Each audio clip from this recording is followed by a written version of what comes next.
सीधा सवाल में बात चुनाव की, विधानसभा चुनाव की, और खास एक नारे की, बटेंगे तो कटेंगे। 3 हफ्ते हो चुके हैं, तमाम चैनलों पर तमाम चर्चाएं इसी नारे के इर्द गिर्द बुनी जा रही है, हो रही है, और राजनीति भी वहीं हो रही है। लेकिन इसमें लाख टके का एक सवाल भी छिपा हुआ है जिसकी चर्चा अभी तक नहीं हुई।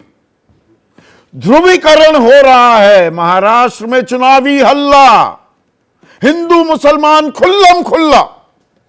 यह खेल तो हो रहा है, लेकिन इस खेल से क्या बीजेपी को दरअसल फायदा होता है? पहली दफा यह सीधा आपसे मैं सवाल पूछूं तो आप कहेंगे अरे ये तो होता है, यह उनकी बड़ी चुनावी रणनीति है।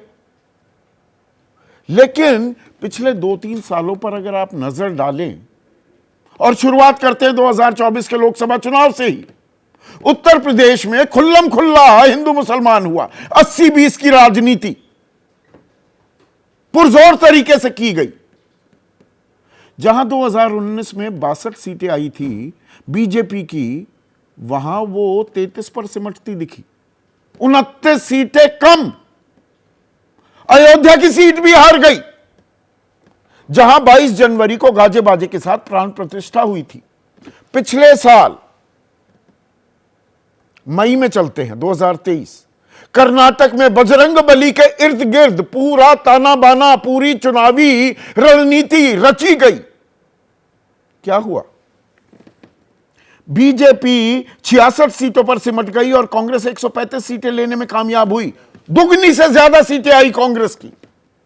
थोड़ा और पीछे चलते हैं, 2021 के पश्चिम बंगाल के चुनाव, जय श्री राम का नारा वहां पर बुलंद किया गया।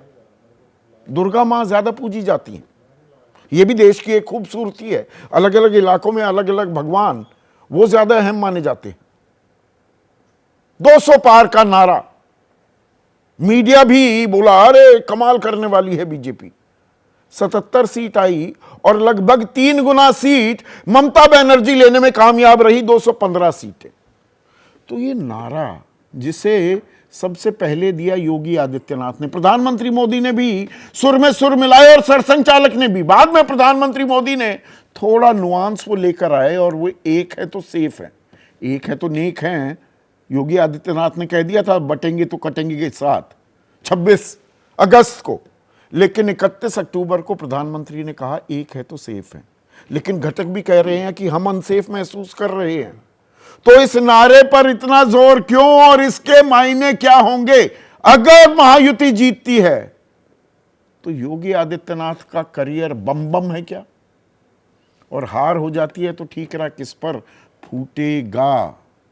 इसी पर आज हम चर्चा करने वाले हैं। 7303622833 पर अपनी राय, अपने सवाल जरूर भेजिए, उन्हें साझा करूंगा इस कार्यक्रम में। नया फॉर्मेट है, सीधा सवाल आपके सवालों को भी सम्मिलित करेगा। तो सीधा सवाल में आज बात होगी ध्रुवीकरण की। चुनावी हल्ला जो है महाराष्ट्र में खुल्लम खुल्ला हिंदू मुसलमान हो रहा है, ये हो क्यों रहा है और इसका फायदा मिलेगा भी क्या? क्योंकि रोज बरोज एक न एक अध्याय और जुड़ता दिखाई देता है। यह जो नैरेटिव है, यह हिंदू मुसलमान, यह ध्रुवीकरण की जो राजनीति है, यह थमने का नाम नहीं ले रही। यही सबसे बड़ा मुद्दा बन गया है महाराष्ट्र के चुनाव का। और अब इसमें वोट जिहाद जुड़ गया है। वोट जिहाद और धर्म युद्ध की बात हो रही है, और किसी का भी और कैसे भी इस्तेमाल भी किया जा रहा है। अब सज्जाद नुमानी हैं, आधे आप में से लोग आधे से भी ज्यादा जानते नहीं होंगे कि ये हैं कौन जनाब। ये all India Muslim personal law board के प्रवक्ता हैं। इन्होंने 269 कैंडिडेट से अपील कर दी कि आप महाविकास अघाड़ी के उम्मीदवारों को वोट करें। अपने जो लोग बीजेपी के साथ खड़े हैं उनका हुक्का पानी बंद होना चाहिए।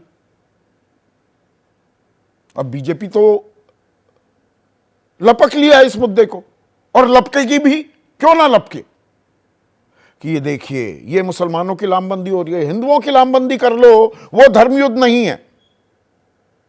ये वोट जिहाद हो गया।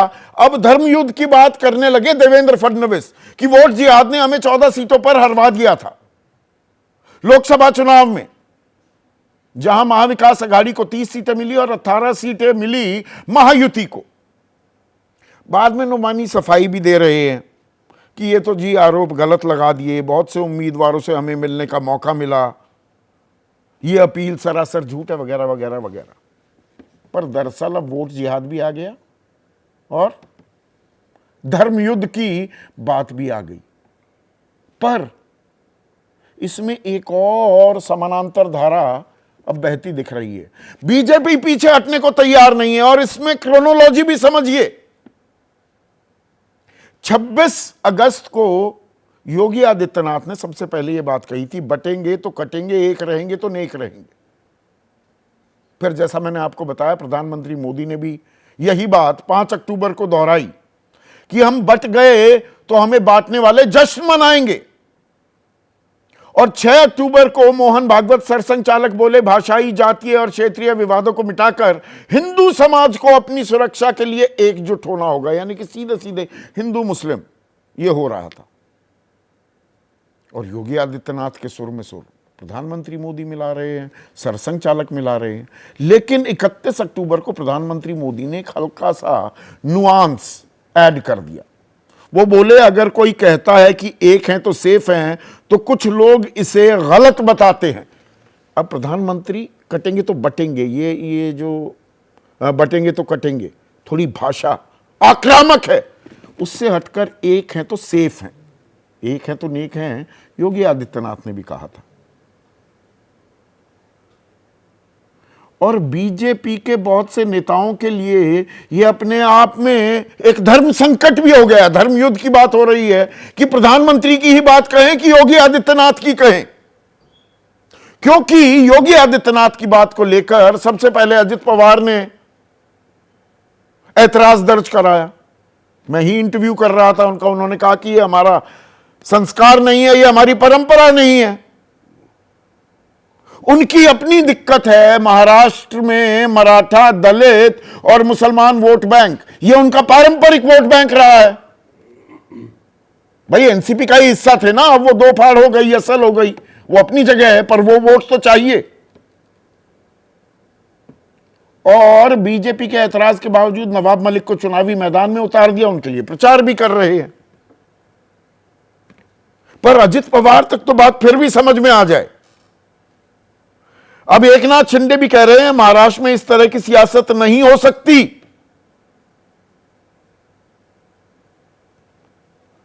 अब अजित पवार भी ये बात कह दें तो बात तो आगे बढ़ जाती है। देवेंद्र फडणवीस पर सज्जाद नोमानी की बात का हवाला देते हुए कहते हैं कि वो तो वोट जिहाद की बात कर रहे हैं। असदुद्दीन ओवैसी कहते हैं शिया सुन्नी जमात इस्लाम मेमन अन्य एक हैं तो सेफ हैं। वो प्रधानमंत्री की तरह है, दूसरी लकीर खींचने की कोशिश कर रहे हैं। आदित्य ठाकरे कह रहे हैं बीजेपी जब जब हारती है तब ऐसी बातें करती है। शाहनवाज हुसैन कह रहे हैं कांग्रेस की आदत है बांटना और राज करना। पर मैं महायुति में जो असमंजस, असहजता है उसका जिक्र कर रहा था। एकनाथ शिंदे भी बोल गए, अजित पवार भी बोल गए, अशोक चौहान ताजा ताजा कांग्रेस से बीजेपी में आए हैं, वो बोले कि नहीं नहीं ये बिल्कुल गलत है, ऐसा नहीं होता है, महाराष्ट्र में ये नहीं चलेगा। पंकजा मुंडे ने भी ये बात कह दी। उनके पिता बीजेपी के कद्दावर नेता थे, पिछड़े समाज के एक बड़े चेहरा थे।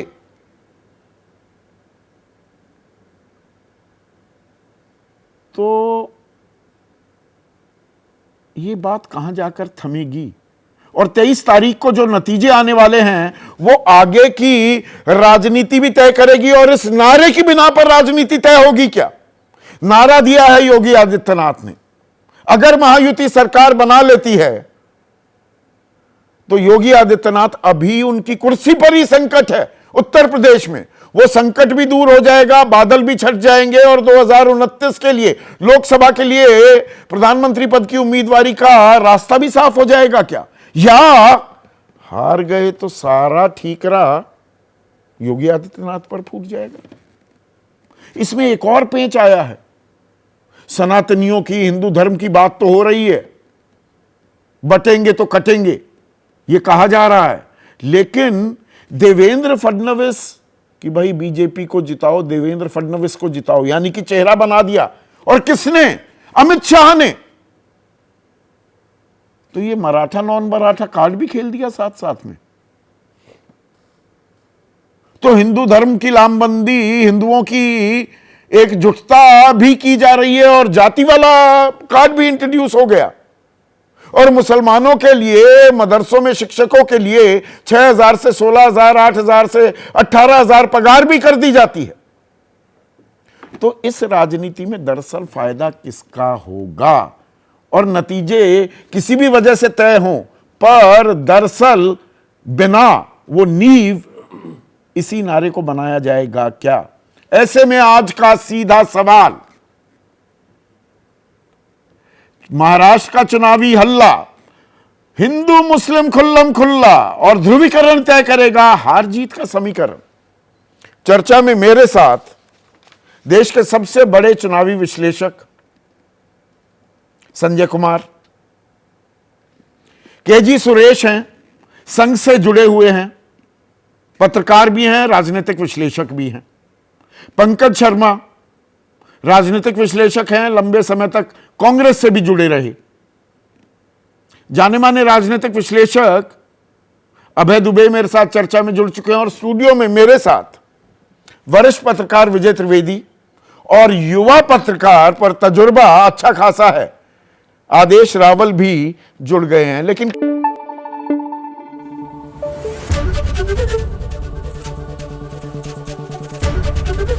एबीपी न्यूज आपको रखे आगे।